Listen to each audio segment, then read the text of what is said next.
10 घन्टा भयो बोर्डरमा अड्किरहेको यिनीहरूको इन्टरनेटको प्रब्लम रहेछ त्यो भिजा डाउनलोडै गर्न मिलिरहेको छैन साथीहरू अहिले चाहिँ बिहानको 7 बजेको छ भने आज चाहिँ म यहाँबाट मुतुकुला भन्ने युगान्डाबाट जाँदैछु लगभग 80 किलोमिटर जति देखाइरहेछ अहिले चाहिँ अब यहाँ लाग्न सुरु गर्छु म यो बाटो चाहिँ बन्दै गरेबाट यहाँ गाडी नपाउन सक्छ होला अब 1.5 किलोमिटर जति चाहिँ हिँड्नुपर्ने हुन्छ म हाइवे पुग्नलाई यहाँबाट हेरौँ जर्नी कस्तो हुन्छ आज बोर्डर क्रस हुन्छ बोर्डरमा ई भिजा छ ई भिजा दिए पनि अर्को भिजा पनि तिमीलाई टाँस्छ जस्तो हामीलाई जहाँसम्म लाग्छ स्टिकर भिजा र अनि बोर्डरको कम्प्लिट काम सकाएपछि चाहिँ म काम्पालातिर जानेछु ल बाई स्टे अपडेट चाहिँ अब हाइवेको लागि निस्किसकेको छु यो बाटो बनिरहेको भएर चाहिँ गाडी हिँडिरहेको छैन एकदम 14 किलोमिटर पुरै राउन्ड हानेर आउँदो रहेछ ऊ त्यो डाँडाबाट डाँडा हाइवे चाहिँ लगभग 1.5 किलोमिटर जति छ म हिँड्दै जान्छु त्यसैले म हिँड्ने मान्छे हो बिहान बिहान अरू पनि हिँड्दै आइरहेको शान्त चिसो हावा चलिरहेछ ऊ त गाउँ हो कि हिजो जान्छु भनेको त्यो डाँडातिर जान मन थियो हिजो गइएन कसरी जाने थाहै भएन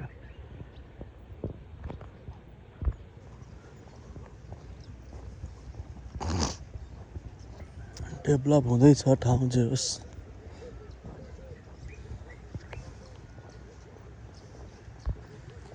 वहाँ तलबाट ऊ त डाँडाबाट हिँडेर आएको पुरै उकालो छ बाटो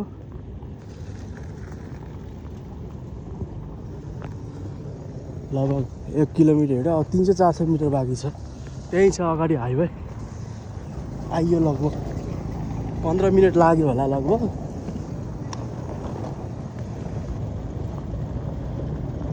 म यो चोकमा आइसकेको छु यो हाइवेमा हिजो चाहिँ ऊ त्यहाँबाट हुँदै ऊ डाँडाबाट लिएर आएको थियो गाडीले लगभग 14-15 किलोमिटर एक्स्ट्रा चलाएको थियो यहाँबाट चाहिँ 1.5 किलोमिटर जति थियो यो चोक अब उता गयो भने चाहिँ बोर्डर साइड पऱ्यो हेर्न सकिन्छ यस्तो छ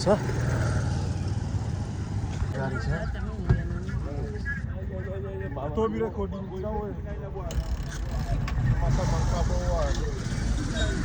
पेट्रोल डिजल सेम प्राइस छ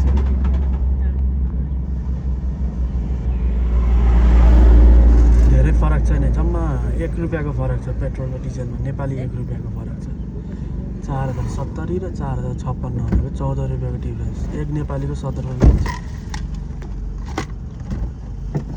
नेपाली लगभग 230-35 पर्न जाँदो रहेछ लिटरको डिजल पेट्रोलमा जम्मा 1 रुपियाँको नि फरक छैन के अचम्म रेट हो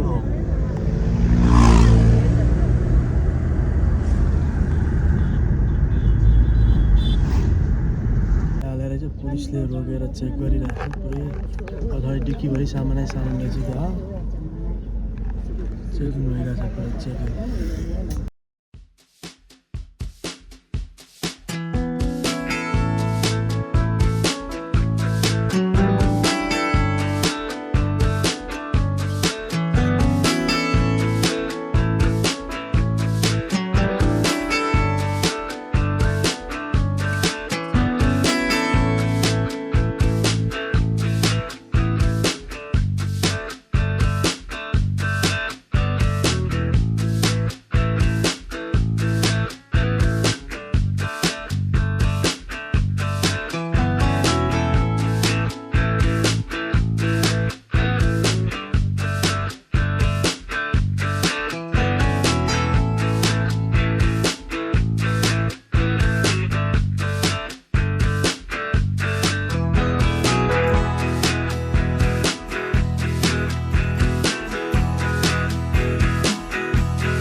लगभग 3 किलोमिटर छ यहाँदेखि लाइन छ ट्रकहरूको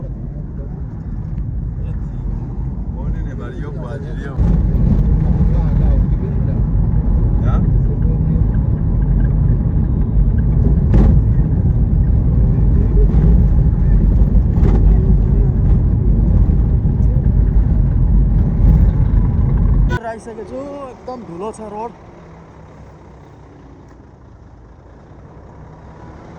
अब यहाँबाट एक्जिट लिन पऱ्यो तान्जानियाबाट र अनि युगान्डामा इन्ट्री हुन्छ मेरो। अब बोर्डर कटेपछि नै म भिडियो बनाउँछु।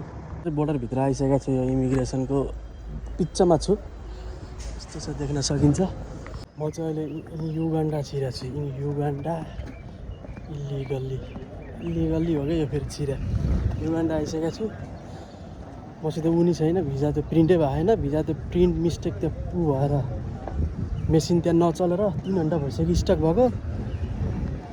मेरो इन्ट्री भएकै छैन, तर म युगान्डामा छु। स्ट्याम्प केही भएन पासपोर्टमा। बाहिर आएको छु सिम किन्नलाई। 4 बजिसक्यो, 6 घन्टा भइसक्यो वेट गरेको। बोर्डर अझै त्यो भिजाको काम अझै भएन भने थ्याट 2 जना मात्रै, एउटा चाइनिज पनि रहेछ।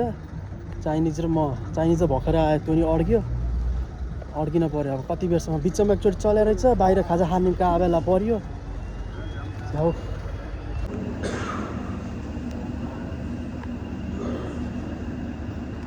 के 10 घन्टा भयो बोर्डरमा अड्किरहेको। यिनीहरूको इन्टरनेटको प्रब्लम रहेछ, त्यो भिजा डाउनलोडै गर्न मिलिरहेन। यहीँ अड्किरहेको छु म त। अब बिहान 10 बजे आएको, 8 बज्यो, ट्याक्कै 8 बज्यो। ओहो तनाव पो छ त। खानेकुराहरू प्रोभाइड गर्छ जस्तो कुरो गरेर के गर्छ अब, त्यो मतलबै भएन। हाल निस्किनु पाए भयो, होटल पुगिन्थ्यो भनेको। अब होटल पुग्न पनि 4 घन्टा लाग्छ यहाँबाट। गइहाल्ला जस्तो छैन अब, काम्पालातिर आज यतै बस्छु होला म। एक्जिट स्ट्याम्प चाहिँ भइसक्यो पालि तान्जानियाको, इन्ट्री हुन पाएन के। भिजाले पनि नहुँदै रहेछ, स्टिकरै कम्पलसरी चाहिने। ट्रकहरू सबै छ यहाँ। म अहिले चाहिँ यही उसभित्रै छु। अब बाहिर जान चाहिँ दिइराखा, युगान्डा पनि जान पाहा, तान्जानिया पनि जान पाहा। म त इलिगल हो तर दिएको छ जान। युगान्डामा ट्याक्सी पनि यो सेयरिङ भेहिकलमा रेन्ज रोभर छ, रेन्ज रोभर। यता फोर्डको इन्डेभर भन्ने नेपालमा आउँछ, पिकअप फोर्डको त्यस्तो खालको छ यार यहाँ त। बोर्डरबाट त ठ्याक्क सिस्टम चलेर भिजा टाकटुक लिएर निस्किहाल्यौँ हामीले। रेन्ज रोभर देखिरहेको छु यार मैले। है सिम लिनु पनि पाएन, सिम लिने भनेको। मैले चेकिङ गरिसकेको छु। यस्तो छ, रुम देख्न सकिन्छ, टिभी दिएको छ, बेड यस्तो छ, एसी पनि छ माथि। राम्रो छ जेएस गेस्ट हाउस। अहिले चाहिँ म नुहाएर रेडी भइसकेको छु। म यहाँ आएको चाहिँ लगभग 2 दिन भइसक्यो। अब म यहाँबाट चाहिँ आज चाहिँ म वरिपरि घुम्छु र तपाईँहरूलाई म बसेको होटल पनि देखाउँछु कस्तो छ। यो रुमको चाहिँ मलाई लगभग $16 पर्ने गयो पर नाइट। ब्रेकफास्ट केही पनि छैन यसमा। होटल चाहिँ एकदम राम्रो छ। र हिजो बिहा थियो, बिहा पनि हेरेँ मैले यहाँको। भिडियो चाहिँ खासै खिचिनँ र तपाईँहरूलाई म अब होटल देखाउँछु कस्तो छ। अनि म यहाँबाट खाजा खान्छु, त्यहाँ केही खाएर अनि हिलतिर लाग्छु। हिलबाट यहाँ काम्पाला सिटी देखिन्छ। र भिडियो चाहिँ आज म यहाँ वरिपरिकै घुमेर देखाउँछु। र भोलि सायद म सेन्टरतिर जान्छु होला। सेन्टरबाट चाहिँ यो होटल चाहिँ कान्याम्याम भन्ने ठाउँमा पर्छ भने सेन्ट्रल चाहिँ यहाँबाट 8 किलोमिटर जति टाढा पर्छ। होटल, मेरो होटल यस्तो छ। त्यो पनि यही होटलकै पार्ट हो क्या। एकदम ठुलो छ यो होटल चाहिँ। यो पेन्टिङ यस प्रकारको छ होटल। राम्रो छ, जोस् भिडभाड छ यहाँ। गाडी चाहिँ लोत आउँदो रहेछ। हिजो बिहा थियो भने म यहाँ देखाउँछु है तपाईँहरूलाई सट्ट। रिसेप्सन सबै यता छ, यो तलबाट यस्तो छ। वाइड छ यो ठाउँ चाहिँ। ऊ तल चाहिँ पुरै रेस्टुरेन्ट लाग्छ, यता रिसेप्सन। म चाहिँ अब यहाँबाट बाहिर निस्किन्छु। के छ खानेकुरो खान पर्यो। हेलो सब नजिकै छ हाइवे, त्यहाँ लोकल कुखुरा। सफा छ क्या ठाउँ चाहिँ, एकदम सफा क्लिन। त चिया खान्छु, चिया र एउटा केही खाएर निस्किन्छु म कतै घुम्नलाई। एकदम सफा छ ठाउँ चाहिँ एकदम। म चाहिँ उहाँ तल जान्छु, यहाँ देख्न सकिन्छ पुरै हाइट छ यस्तो। दामी छ, दामी पुरै रोड पनि सफा। यहाँ चाहिँ रातो माटोले गरेर चाहिँ यस्तो हुँदो रहेछ।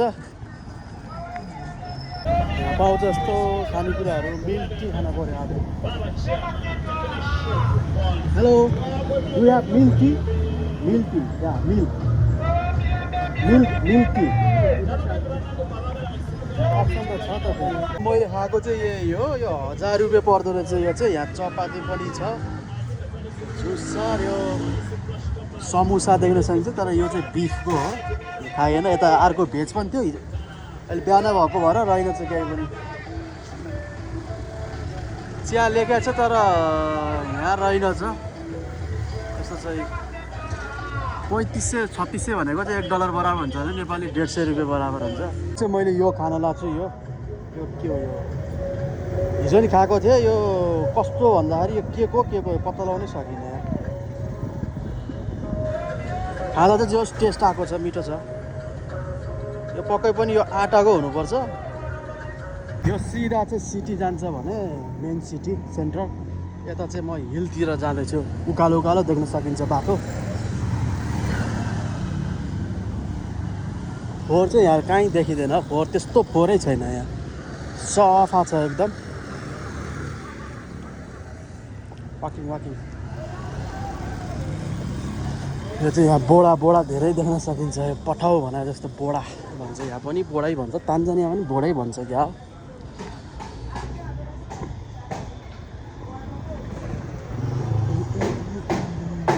लगभग म चाहिँ आइसकेको छु। तर त्यो रोडबाट त थोरै कच्ची बाटो छ यहाँ चाहिँ। वहाँ छ टाढा, एकदम टाढा छ सिटी चाहिँ। रुमबाट चाहिँ त्यही हो, हिल्स भने त्यही होला सायद, त्यही डाँडा होला। त्यही डाँडाबाट सिटी भ्यू देखिने होला। मेरो रुमबाट चाहिँ लगभग 700-800 मिटरको डिस्टेन्समा छ यो।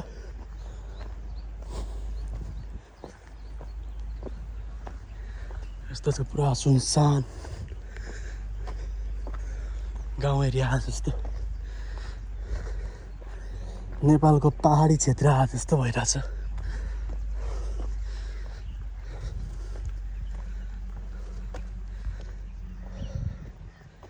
काम्पाला चाहिँ जे होस् नेपालभन्दा नि जिडिपीमा चाहिँ नेपालभन्दा अगाडि नै छ यो देश।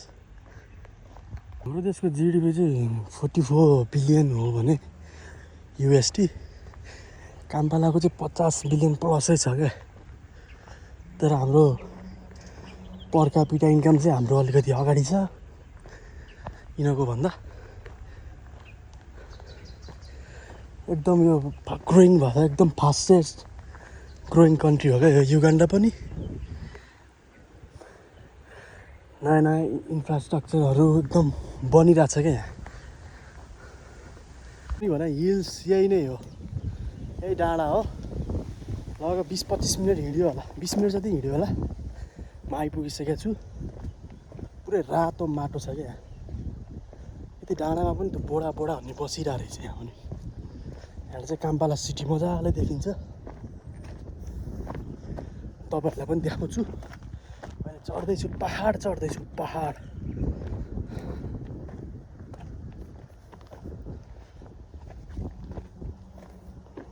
हिँडै देखिन थालिसकेको छ काम्पाला। पहाडै पहाड छ यहाँ पनि, सानो पहाड छ क्या। मौसम एकदम राम्रो, वेदर एकदम गुड छ यहाँको। घरहरू चाहिँ जे घरको छतहरू ढलाइ गरे भन्दा पनि त्यो स्लोप टाइपको हुन्छ। यो कमै देखिन्छ यहाँ, ढलाइ गरेको घर चाहिँ कमै देखिन्छ। युगान्डा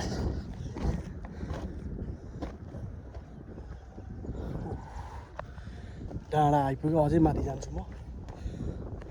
त्यो क्वार्टरको बुट तल चाहिँ दुईजना पढिरहेको रहेछन्। हरियाली रहेछ, बढी एकदम हरियाली। एकदम एउटा घर एउटा रुख जस्तो पाराको क्या, घरै जङ्गल जस्तो नि छ। रुख घर जस्तो खालको छ यो बस्ती चाहिँ काम्पाला।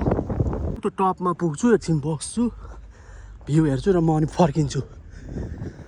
भोलि चाहिँ म जान्छु होला उतातिर। त्यो ट्राइब्सहरूको के छ, लोकल कल्चर म्युजियमहरू सब हेरेर आउँछु म।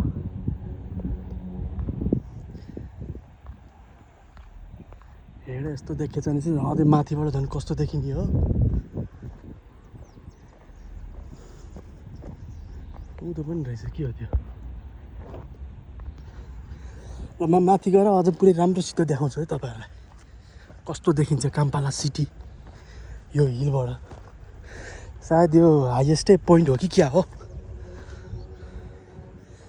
पुरै रातो माटोले ढपक्क छ अहिले हाइटमा आइसकेको छु यही हो बेस यो चाहिँ दामी देखिरहेछ हावा लाग्यो मस्त एकदिन बस्छु म 1 घन्टा जति यहाँ बसेर अनि म फर्किन्छु चिया खान मन थियो त्यहाँ चिया नै पाएन वहाँ तलबाट तल सिटी हेर्नुहोस् भ्यू हेर्नु है त अब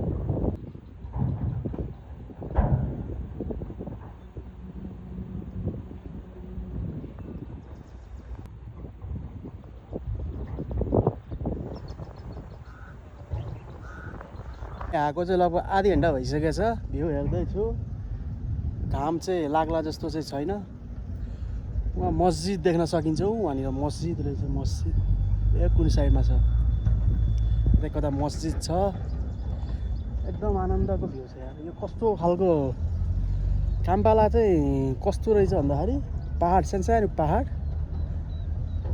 अनि घरहरू देख्न सकिन्छ एकदम राम्रो छ घरहरू यहाँ अलिकति कमर्सियल टाइपको बिल्डिङहरू चाहिँ त्यो साइडमा पनि देख्न सकिन्छ उतो साइडतिर र उता पनि छ कमर्सियल टाइपको बिल्डिङहरू त्यो साइडमा चाहिँ सायद एम्बेसीहरू हुनसक्छ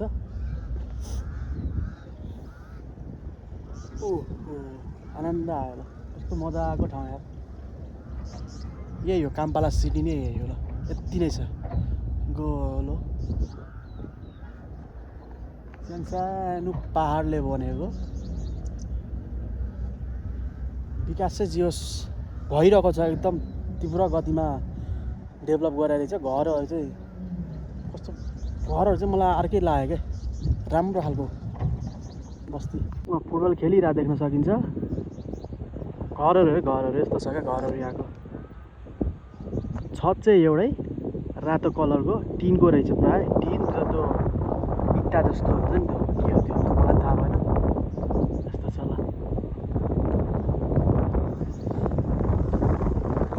माथि चाहिँ यो डोजरको काम भइरहेको रहेछ के बन्न लागेको रहेछ यो डाँडामा सायद केही भ्यू टावर जस्तो त्यस्तै होला त्यही भएर यो ठाउँमा चाहिँ एयरपोर्ट नबनेको कारण यस्तैले गरेर के हो एयरपोर्ट चाहिँ यहाँबाट 40 किलोमिटर टाढा छ 40 देखि 50 किलोमिटर इन्तेबा भन्ने ठाउँ छ त्यहाँनिर छ एयरपोर्ट चाहिँ उहाँ पनि मस्जिद रहेछ मस्जिद छ त्यहाँ मस्जिदै हो त्यो भिडियोलाई म यहीँ इन्ड गरिदिन्छु काम्पाला सिटी देखिहाल्नु भयो आज माथिबाट ल बाई यसरी यो कटर उम्रेर पलाएर रहेछ